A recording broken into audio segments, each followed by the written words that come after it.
যুক্তরাজ্য সরকার ঘোষণা দিয়েছে এই বছরের ২২ জুলাই ২০২৫ থেকে আর কেউ বিদেশ থেকে কেয়ার ওয়ার্কের জন্য ভিসা পাবে না। অর্থাৎ যারা বৃদ্ধ বা অসুস্থ মানুষদের দেখাশোনার কাজে যুক্তরাজ্যে আসতে চাইতেন তাদের জন্য দরজা বন্ধ হয়ে যাচ্ছে। সরকার বলছে এখন থেকে যে কোনো বিদেশি যদি কাজের জন্য যুক্তরাজ্যে আসতে চায় তাহলে তাকে উচ্চশিক্ষার যোগ্যতা অর্থাৎ কমপক্ষে গ্র্যাজুয়েট বা স্নাতক হতে হবে। শুধু তাই নয়, নতুন নিয়মে বেতনের পরিমাণও আগের তুলনায় অনেক বেশি হতে হবে।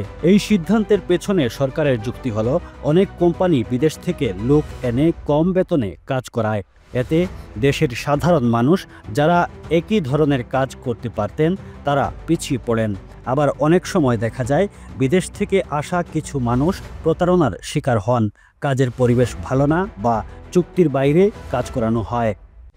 স্বরাষ্ট্রমন্ত্রী ইভেট কোপার পার্লামেন্টে এই নতুন নিয়ম ঘোষণা করে বলেন, আমরা এখন পুরো ইমিগ্রেশন ব্যবস্থা নতুন করে সাজাচ্ছি।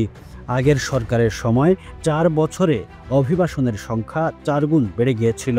এখন সময় এসেছে নিয়ন্ত্রণ আনার। এছাড়া যেসব পেশা আগে সহজ ভিসার আওতায় ছিল সেই শর্টেজ লিস্ট থেকে এখন ১০০টিরও বেশি কাজ বাদ দেওয়া হয়েছে। এই তালিকা থেকে বাদ পড়েছে যেমন রান্নার কাজ, ওয়াল প্লাস্টারিং ইত্যাদি। এসব কাজের জন্য এখন আর কোনো ছাড় বা বিশেষ সুবিধা দেয়া হবে না। এই তালিকায় যেসব গুরুত্বপূর্ণ কাজ থাকবে সেগুলোর জন্য কিছু সময়ের Looking to expand your business in the UK? UBM takes care of everything. Company registration, UK bank account, pay, insurance and tenancy. Start with UBM. Expand with confidence. সীমিত ছাড় রাখা হবে। তবে এসব কাজের জন্য যারা আসবেন তাদের জন্য থাকছে নতুন কড়া শর্ত। তারা নিজেদের পরিবারের সদস্যদের স্বামী, স্ত্রী অথবা সন্তান আর সঙ্গে আনতে পারবেন না এবং আগের মতো ফি ও বেতনের ছাড়ও পাবেন না। এদিকে যারা এখনই যুক্তরাজ্যে আছেন এবং কেয়ার ওয়ার্কে বা স্কিলড ওয়ার্কে কাজ করছেন তারা চাইলে ২০২৮ সাল পর্যন্ত ভিসা পরিবর্তন করে দেশে থাকতে পারবেন, তবে নতুন কেউ আর আসতে পারবেন না। সরকার বলছে এইসব পরিবর্তনের ফলে দেশীয় মানুষদের জন্য চাকরির সুযোগ বাড়বে এবং দেশের অভ্যন্তরেই প্রশিক্ষণের মাধ্যমে দক্ষ জনবল তৈরি করা হবে। ইমিগ্রেশন মন্ত্রী সীমা মালহোত্রা বলেন, এখন থেকে বিদেশি কর্মীদের জন্য আমরা যেসব বেতন ও যোগ্যতার শর্ত এনেছি সেগুলো দেশের তথ্য ও পরিসংখ্যান অনুযায়ী ঠিক করা হয়েছে। পাশাপাশি আমরা স্বাধীন মাইগ্রেশন অ্যাডভাইজারি কমিটি দিয়ে পুরো ভিসা সিস্টেমের একটি পর্যালোচনা করব।